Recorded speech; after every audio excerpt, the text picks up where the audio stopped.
Hello everyone, welcome back to my channel. So जैसा मैंने आपको अपने प्रीवियस वीडियो में पढ़ाया था about the operators and expressions, तो आज मैं एक एक ऑपरेटर को ब्रीफली पढ़ाने वाली हूँ। इस वीडियो को मैं पार्ट्स में डिवाइड करूंगी, अदरवाइज बहुत ज्यादा लेंथी वीडियो हो जाएगी। सो फर्स्ट ऑपरेटर है arithmetic operator.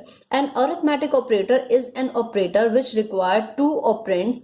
There are 5 arithmetic operator. Arithmetic operator वो होता है जिसको परफॉर्म करने के लिए हमें एटलीस्ट 2 ऑपरेंड्स की नीड होती है। ऑपरेंड्स मैं आपको पहले ही बता चुकी हूँ, अगर आपको क्लियर नहीं है तो प्लीज प्रीवियस वीडियो चेक कीजिएगा। सो अरिथमेटिक ऑपरेटर को परफॉर्म करने के लिए 2 ऑपरेंड्स की नीड होती है और हमारे पास टोटल 5 अरिथमेटिक ऑपरेटर्स होते हैं, जो है plus, minus, multiply, divide and modulus. Plus क्या करता है? Addition, minus, subtraction, multiply, multiplication, divide, division. And modulus क्या करता है? आपको रिमाइंडर रिटर्न करता है, लेकिन ये सिर्फ इंटीजर वैल्यूज पर वर्क करता है, ये फ्लोट पर वर्क नहीं करता है। ये चीज ध्यान में रखनी है। सो अब इसका एक छोटा सा एग्जाम्पल देखते हैं।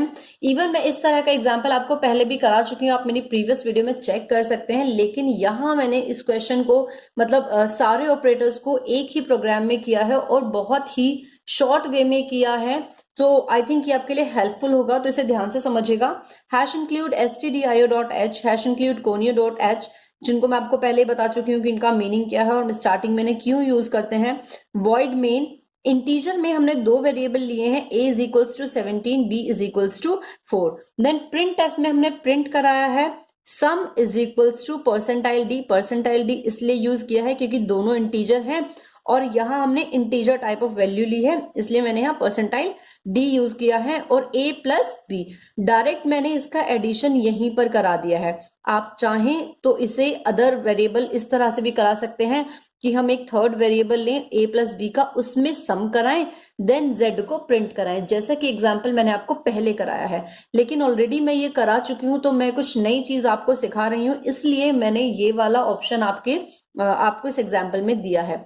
जैसे हमने एडिशन कराया, सेम उसी वे में print f backslash n. Backslash n लगाने का रीजन है डिफरेंस जो है वो नेक्स्ट लाइन में आ जाए at the time of output, is equals to percentile D. यहां बैकस्लैश एन इसलिए लगाया है कि अब हम आगे जो है यहां पर नहीं लगाएंगे, एट द लास्ट दे देंगे, जिससे कि नेक्स्ट लाइन अपने आप नेक्स्ट लाइन में आ जाए।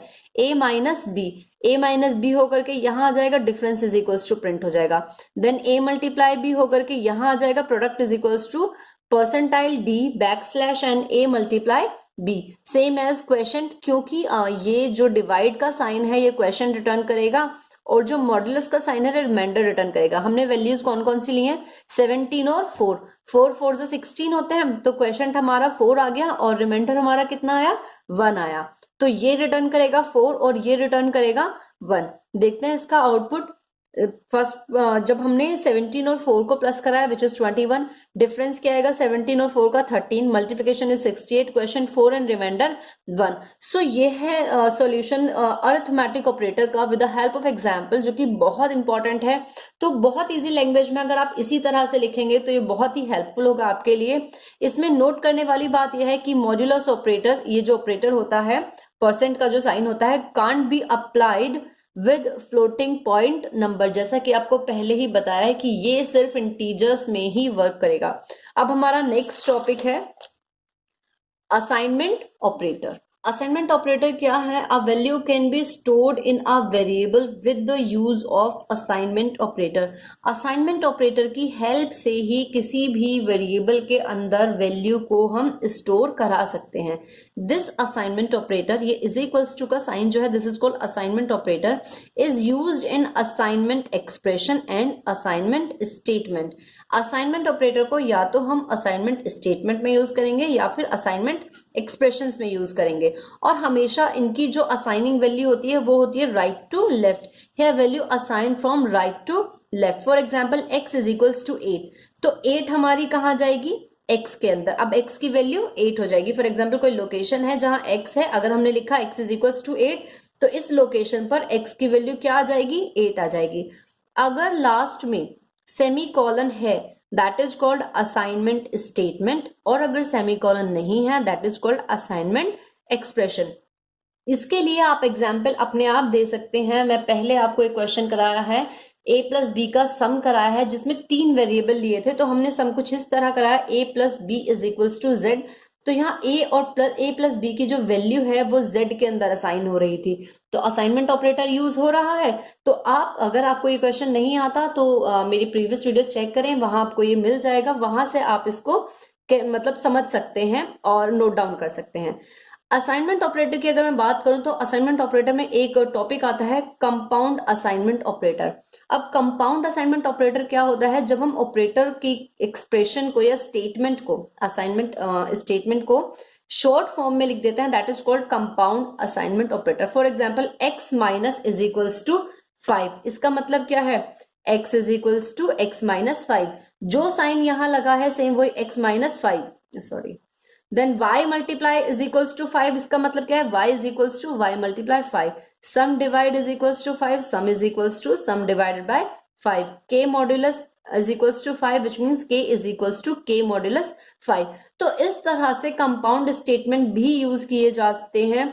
सो आपको ये भी पता होना जरूरी है कि हम किस तरह से स्टेटमेंट्स को कंपाउंड स्टेटमेंट्स में कन्वर्ट कर सकते हैं। सो ये तो बात हुई असाइनमेंट ऑपरेटर की। हमारा नेक्स्ट टॉपिक है which is increment and decrement operator. ये मोस्ट इंपॉर्टेंट टॉपिक है, सो इसे ध्यान से पढ़िएगा।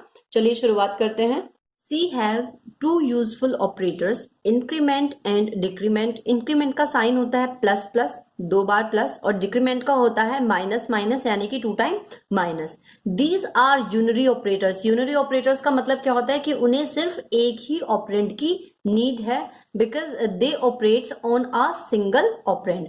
The increment operator plus plus increase the value by 1। इसको हम किस तरह से लिख सकते हैं, x प्लस प्लस को हम किस तरह से लिख सकते हैं, x is equals to x plus 1। The decrement operator minus minus decrease the value by 1, यानी कि x minus minus is equivalent to x is equals to x minus 1। अब इस चीज को हम समझेंगे एग्जाम्पल के थ्रू, लेकिन पहले मैं आपको कराऊंगी प्रीफिक्स और बाद में कराऊंगी पोस्टफिक्स। तो देखते हैं प्रीफिक्स इंक्रीमेंट और डिक्रीमेंट क्या होते हैं। If x is equals to 3, मान लीजिए x की वैल्यू क्या है 3, और हमने क्या किया y is equals two plus plus x. आप यहां पर प्लस प्लस को इस तरह से लीजिए कि पहले वैल्यू बढ़ी, फिर वो x के अंदर गई, देन वहां से y के अंदर आई। x में क्या है 3, प्लस प्लस यानी कि 1 बढ़ा 3 के अंदर, तो क्या हो जाएगा वो 4, और y के अंदर क्या असाइन हो गया फिर 4, क्योंकि असाइनमेंट ऑपरेटर लगा है। सेम इसी चीज को हम कैसे लिख सकते हैं, x is equals to x plus 1, यानी कि x प्लस 1, 3 प्लस 1 के अंदर यहाँ क्या आ गया 4 आ गया, फिर क्या किया y is equals to x, यानी कि 4 कहां पर आ गया y के अंदर। तो बात यही है, लेकिन इसको हमने क्या किया, 2 स्टेटमेंट की जगह एक सिंगल स्टेटमेंट में लिख दिया, और वो भी किस तरह से, प्रीफिक्स इंक्रीमेंट की तरह। अब अगर मैं बात करूं फॉर एग्जाम्पल y की वैल्यू, यहाँ पर x की वैल्यू क्या है, x इज इक्वल्स टू 3, और हमने लिखा y is equals to minus minus x, यानी कि पहले माइनस हुआ देन x के अंदर गया और उसके बाद कहाँ आया y के अंदर। 3 में से 1 माइनस करेंगे तो क्या हो जाएगा, माइनस माइनस 3 का मतलब क्या होता है 2। इसी स्टेटमेंट को हम लिख सकते हैं इस तरह से भी, x is equals to x minus 1, यानी कि 3 माइनस 1 विच इज 2, तो x के अंदर क्या आ जाएगा 2, और फिर 2 को कहाँ ले जाएंगे y के अंदर, तो y is equals to 2। So इस तरीके से हम इस स्टेटमेंट को y is equals to minus minus x, इसको हम ऐसे भी लिख सकते हैं। सो अब प्रोग्राम के अकॉर्डिंग मैं आपको समझाऊंगी। प्रोग्राम क्या है, program to understand the use of prefix increment and decrement. Starting क्या करेंगे, hash include stdio, hash include conio, then main. Int में हमने वैल्यू क्या ली, x is equals to value ली 8। CLR SCR क्लियर स्क्रीन के लिए सबसे पहले प्रिंट क्या कराएंगे, x is equals to percentile d, backslash t का मतलब होता है स्पेस के लिए। किस चीज के लिए, टैब हम किस चीज के लिए देते हैं, स्पेस के लिए। तो अभी हमने यहाँ कोई भी ऑपरेटर परफॉर्म नहीं किया, तो x की वैल्यू यहाँ पर क्या प्रिंट होगी, x इज इक्वल्स टू 8। इसके बाद हमने क्या किया, x is equals to tab यहाँ आ गया था, यानी कि स्पेस जो भी आएगा इस तरह से प्रिंट होगा। मैं जस्ट आपको सामने दिखा रही हूँ, प्लस प्लस x, यानी कि पहले प्लस हुआ देन वो x के अंदर गया, तो x इज इक्वल्स टू क्या हो जाएगा 9। अब सिर्फ हमने यहाँ पर x को प्रिंट कराया, x की वैल्यू अब 8 तो रही नहीं, क्या हो गई है 9, तो x की वैल्यू क्या प्रिंट होगी 9। उसके बाद x is equals to percentile d backslash t minus minus 9 में से पहले माइनस करेंगे देन प्रिंट करेंगे, तो वैल्यू क्या हो जाएगी x is equals to 8। Again x के अंदर हमारी क्या वैल्यू है 8। तो इस तरह से इसका आउटपुट आएगा फर्स्ट 8 देन 9 9 8 और 8 और प्रोग्राम एंडिंग हो जाएगा। आई होप प्रीफिक्स आपको समझ में आया होगा। अगर कोई भी डाउट है तो प्लीज मुझे कमेंट सेक्शन में कमेंट करें, मैं आपका डाउट जरूर क्लियर करूंगी और नेक्स्ट वीडियो में मैं आपको इसका पोस्ट फिक्स समझाऊंगी। सो तब तक के लिए मेरे साथ बने रहें। Thank you so much.